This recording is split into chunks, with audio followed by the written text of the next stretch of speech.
Good morning all of you. देखिए, हम लोग चर्चा कर रहे थे साम्राज्यवाद। ठीक है। अब साम्राज्यवाद इट मीन अपने साम्राज्य का विस्तार करना, दूसरे के भूभाग पर अपना अधिकार करके। ठीक है। तो साम्राज्यवाद की श्रेणी में हम लोगों ने साम्राज्यवाद के कारण पढ़े, परिणाम पढ़े, और फिर हम लोग पढ़ रहे थे अफ्रीका में साम्राज्य विस्तार। अफ्रीका जो कि यूरोप के दक्षिण में स्थित है, और यूरोप को अफ्रीका का जानकारी नहीं थी, इसलिए इस अफ्रीका महाद्वीप को अंध महाद्वीप के नाम से भी जाना जाता है। और जब यूरोप के लोगों को इस अंध महाद्वीप या अफ्रीका महाद्वीप के बारे में जानकारी मिली, तो इन लोगों ने 25 और 30 वर्षों के भीतर ही यूरोप के इन देशों ने अफ्रीका महाद्वीप को क्या किया, आपस में बांट लिया। ठीक है। तो कौन सा क्षेत्र किसके अधिकार में आया और किसको किसके लिए क्या करना पड़ा, इसके बारे में हम लोगों ने पढ़ा। हम लोगों ने इस श्रेणी में बेल्जियम के बारे में पढ़ा कि बेल्जियम ने अफ्रीका में कहाँ अपना साम्राज्य विस्तार किया। इसके बाद हम लोगों ने फ्रांस के बारे में पढ़ा, फ्रांस के कौन कौन से उपनिवेश थे। और आज हम लोग चर्चा करने जा रहे हैं इंग्लैंड के उपनिवेश की। साम्राज्यवाद की होड़ में मैंने आप लोगों को बताया था इंग्लैंड और फ्रांस सबसे ज्यादा आगे रहे, इसमें इंग्लैंड सबसे ज्यादा आगे रहा था। तो इंग्लैंड ने अफ्रीका महाद्वीप के कौन कौन से क्षेत्रों पर अपना अधिकार किया और किसको अपना उपनिवेश बनाया, तो देखते हैं इंग्लैंड के उपनिवेश। तो देखिए, अगर हम बात करते हैं इंग्लैंड के उपनिवेशों की, तो इंग्लैंड इस साम्राज्यवाद की होड़ में सबसे आगे रहा था। ठीक है। तो सबसे पहले हम बात करते हैं कि इंग्लैंड ने दक्षिणी अफ्रीका के कौन कौन से प्रदेशों पर अपना अधिकार किया। तो इंग्लैंड ने कैप कॉलोनी, नेटाल, ट्रांसवाल और ऑरेंज फ्री स्टेट, दक्षिण अफ्रीका के इन प्रदेशों पर अपना अधिकार किया। तो देखिए, सबसे पहले इंग्लैंड ने क्या किया, हॉलैंड से कैप कॉलोनी का ये प्रदेश खरीद लिया। ठीक है। कैप कॉलोनी का ये प्रदेश खरीदने के पश्चात यहाँ जो लोग रहते थे कैप कॉलोनी में, वो किसान थे, उन्हें बोर कहा जाता था। ठीक है। बोर जाति के किसान यहाँ रहते थे। ठीक है। और ये जो बोर जाति के लोग थे, ये अपनी परंपराओं के प्रति काफी सजग थे, अपनी परंपराओं में किसी भी तरह का कोई परिवर्तन नहीं करना चाहते थे। ठीक है। और जब इंग्लैंड ने क्या किया, कैप कॉलोनी में अपनी सभ्यता और संस्कृति का प्रचार प्रसार करना शुरू कर दिया, तो क्या हुआ, कैप कॉलोनी में रहने वाले बोर लोगों ने क्या किया, इसका विरोध किया। ठीक है। तो अब इंग्लैंड में जो समस्या पैदा हो गई, इसे बोर समस्या के नाम से जाना जाता है। कई बार छोटा क्वेश्चन पूछ लिया जाता है कि बोर समस्या क्या थी। इंग्लैंड ने कैप कॉलोनी में, दक्षिण अफ्रीका के कैप कॉलोनी में जब अपनी सभ्यता संस्कृति का प्रचार प्रसार करना शुरू कर दिया, तो कैप कॉलोनी में रहने वाले बोर लोगों ने इसका विरोध किया। तो इंग्लैंड में समस्या पैदा हो गई, जिसे क्या कहा गया, बोर समस्या कहा जाता है। ठीक है। तो अब कैप कॉलोनी के जो बोर लोग थे, वो यहाँ कैप कॉलोनी को छोड़कर इसी के साथ जो नेटाल लगता था, नेटाल में चले गए। ठीक है। अब जब ये लोग नेटाल में चले गए, तो वो इंग्लैंड क्या चाहता था, कैप कॉलोनी पर अपना अधिकार करने के पश्चात वो नेटाल पर अपना अधिकार करना चाहता था। ठीक है। तो अब क्या हो गया, कैप कॉलोनी के लोग जब नेटाल गए, तो इंग्लैंड ने नेटाल में भी अपना अधिकार स्थापित करना चाहा। ठीक है। तो क्या हो गया कि नेटाल में भी पश्चिमी सभ्यता संस्कृति का प्रचार प्रसार होने लग गया, और इंग्लैंड का नेटाल पर भी प्रभुत्व स्थापित हो गया। अब वो लोग क्या है, नेटाल छोड़कर भागे, कहाँ चले गए, ट्रांसवाल में चले गए। ठीक है। तो अंग्रेज यहाँ पर एक बार चुप हो गए, क्योंकि उन्होंने नेटाल पर अधिकार करने के पश्चात उनको लगा कि ट्रांसवाल और ऑरेंज फ्री स्टेट ये उनके लिए, अंग्रेजों के लिए दोनों प्रदेश कोई महत्वपूर्ण प्रदेश नहीं थे। ठीक है।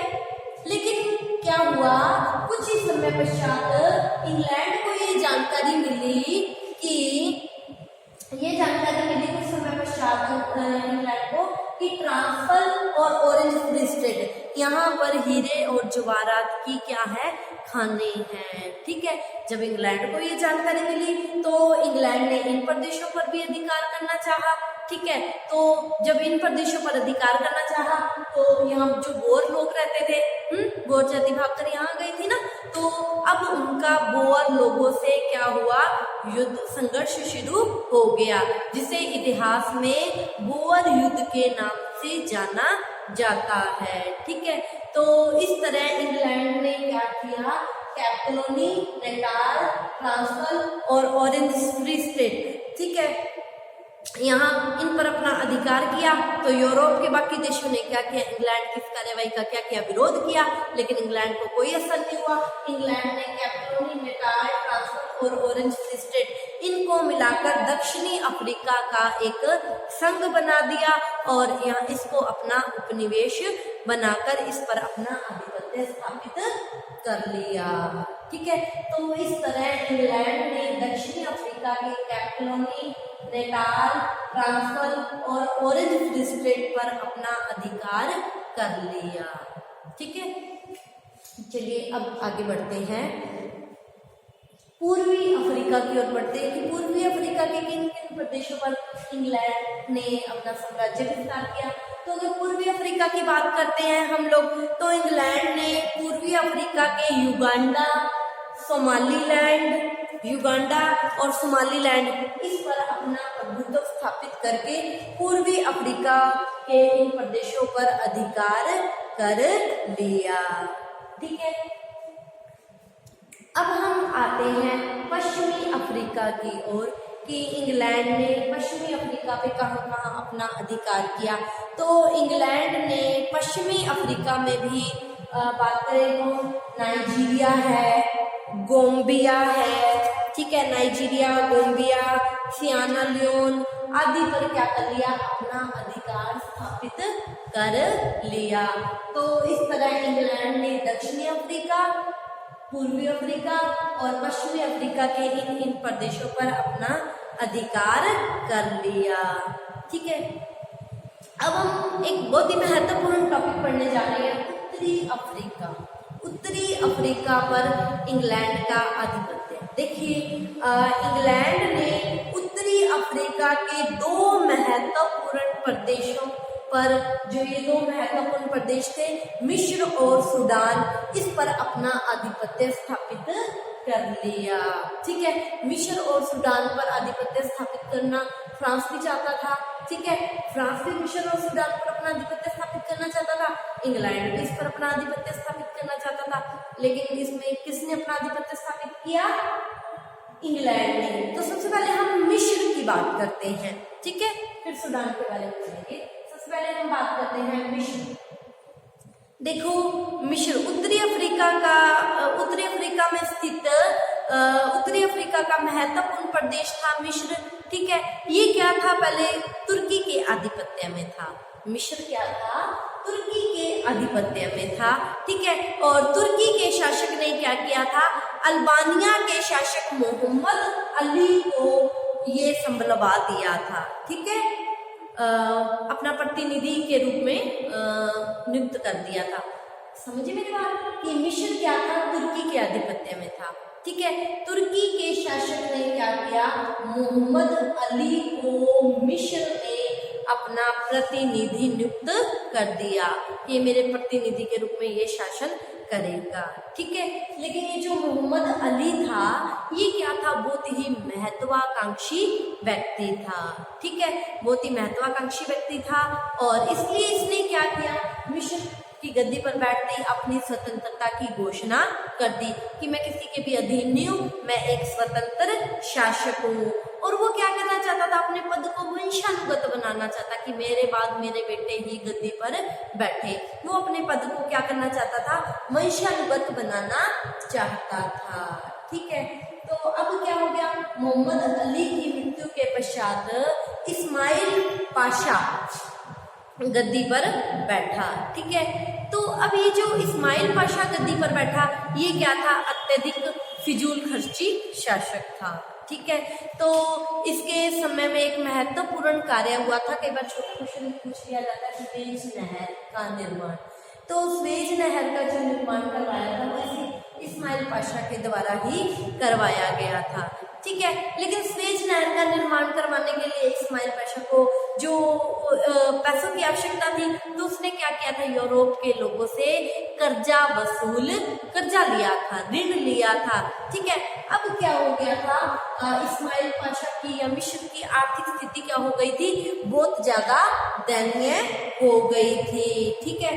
तो अब क्या है, इंग्लैंड और इस्माइल पाशा ने जो स्वेज नहर का जो निर्माण करवाया था, इसमें उसने जो यूरोपीय देशों से जो धन लिया था, उसमें जो सबसे ज्यादा पैसा उसने लिया था फ्रांस से लिया था। कहां से लिया था, फ्रांस से लिया था, ठीक है। तो अब इंग्लैंड को इस बात की चिंता होने लगी थी कि स्वेज नहर में जो इसने फ्रांस ने पैसा दे रखा है कि उसकी आड़ में कहीं फ्रांस मिस्र पर अपना अधिकार ना कर ले, ठीक है। तो अब इसलिए क्या किया,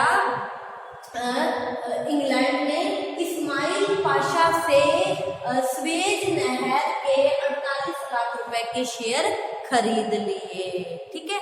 48 लाख रुपए के शेयर क्या किए, खरीद लिए। तो अब क्या हो गया कि अब जो इस्माइल पाशा है उसको इंग्लैंड को कर्जा देना था, ये जो 48 लाख के शेयर है 48 लाख रुपए देना था। लेकिन इस्माइल पाशा की या मिस्र की आर्थिक स्थिति क्या थी, बहुत ज्यादा खराब थी, ठीक है। और इसकी फिजूल खर्चियों की वजह से क्या हो गई, आर्थिक स्थिति और ज्यादा खराब हो गई, ठीक है। तो अब इंग्लैंड ने इस्माइल पाशा से अपना पैसा मांगा, ठीक है। तो इस्माइल पाशा ने जब पैसा देने से, ऋण चुकाने से मना कर दिया, मेरे पास तो कुछ है नहीं, तो इन्होंने क्या किया, तो अब क्या हुआ कि इंग्लैंड ने फ्रांस से बात की भी, या तो शेयर तेरे हैं या पैसा तेरा लगा है या मेरा लगा है। अभी इस्माइल पाशा पैसा चुका नहीं रहा है, तो अपने को क्या करना चाहिए, तो इन दोनों ने, इंग्लैंड और फ्रांस दोनों ने मिलकर इस्माइल पाशा को गद्दी से हटा दिया और तौफीक पाशा को क्या कर दिया, गद्दी पर बिठा दिया, ठीक है। लेकिन तौफीक पाशा को इसलिए गद्दी पर बिठाया कि तू हमारा कर्ज चुकाएगा, ये कहता हाँ मैं चुका दूंगा, ठीक है। लेकिन आर्थिक स्थिति तो खराब थी, अभी तौफीक पाशा भी क्या करता, कर्ज कैसे चुकाता, ठीक है। तो तौफीक पाशा भी जब इंग्लैंड और फ्रांस का कर्जों का भुगतान करने में असफल हो गया, तो अब क्या हो गया, इंग्लैंड और फ्रांस इन दोनों ने क्या कर लिया, आपस में एक समझौता कर लिया और इस समझौते के अंतर्गत मिस्र पर फ्रांस ने इंग्लैंड का आधिपत्य स्वीकार कर लिया, ठीक है। तो इस तरह मिस्र पर किसका अधिकार हो गया, इंग्लैंड का अधिकार हो गया, ठीक है। तो इस तरह हम लोगों ने आज इंग्लैंड के कुछ उपनिवेशों के बारे में पढ़ा। तो कल हम आगे सूडान को किस तरह इंग्लैंड ने अपने आधिपत्य में लिया, कल की क्लास में चर्चा करेंगे। आप इसका स्क्रीनशॉट ले लीजिए। आज की क्लास में इतना ही। Thank you all of you.